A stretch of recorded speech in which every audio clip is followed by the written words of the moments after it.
Saulo, Saulo, bakit mo ako pinag-uusig?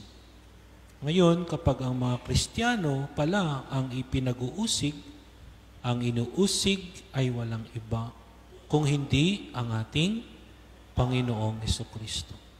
Kaya siya'y nahulog sa kanyang kabayo at siya'y nabulag.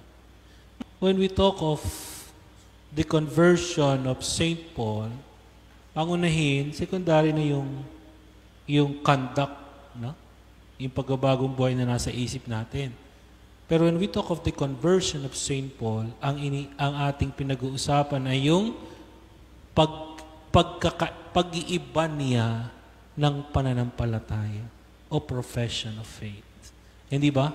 Kung dati, katulad ng kaniyang mga kababayan na hindi kinikilala ang Panginoong Jesucristo sa makatwid ay dapat na usigin ang mga Kristiyano sapagkat sila'y tagasunod ng isang huwad na pananampalataya. Ngayon, ang conversion niya o ang kaniyang pagbabagong buhay ay nangangahulugan ng pananampalataya sa ating Panginoong Jesucristo. From a Jewish perspective, no, na siya'y lumaki bilang Hudyo, nag-aral sa pinakamahusay na guro sa Jerusalem, si Gamaliel, para sa relihiyong Judaismo, abay, mahirap ma-convert yung isang para sumampalatay sa ating Panginoong Jesucristo na nangyari kay Pablo. He has a very promising career in Judaism, pero dahil sa kaniyang pagkatuklas at pagkakilala sa ating Panginoong Jesucristo, hindi na siya naging masugid na tagasunod ng relihiyong Judaismo, kung hindi tagapagpahayag na sa ating Panginoong Jesucristo. And we know na si San Pablo ay apostol sa mga hentil, not to his own people, hindi na dun sa kanyang mga kababayan, kung hindi sa mga hentil, at siyang nagdala ng pananampalataya sa mga hentil.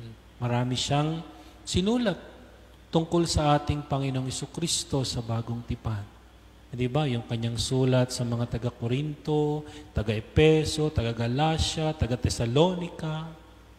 At alam natin, very profound yung kaniyang theology.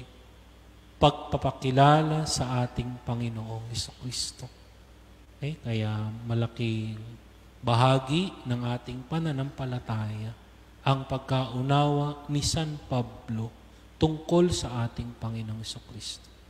Malaking bahagi ng ating pananampalataya ang kaniyang pagsaksi sa katotohanan ng ating Panginoong Jesucristo bilang anak ng Diyos na pumarito sa ating piling. Okay? So yung conversion niya ay ang kaniyang parang pagkambyo doon sa kaniyang paniniwala. Kung dati hindi siya naniniwala sa ating Panginoong Jesucristo, ngayon siya'y naniniwala na at naging masugid na tagapagpahayag tungkol sa ating Panginoong Jesucristo. Okay, sa buhay natin, sana meron tayong mga conversion experience. Mahalaga yun, no? Isang palatandaan na tayo'y naantig o natagpuan natin ang ating Panginoong Jesucristo ay yung pagkakaroon natin ng conversion experience. Metanoia, a change of heart, pagbabago ng puso.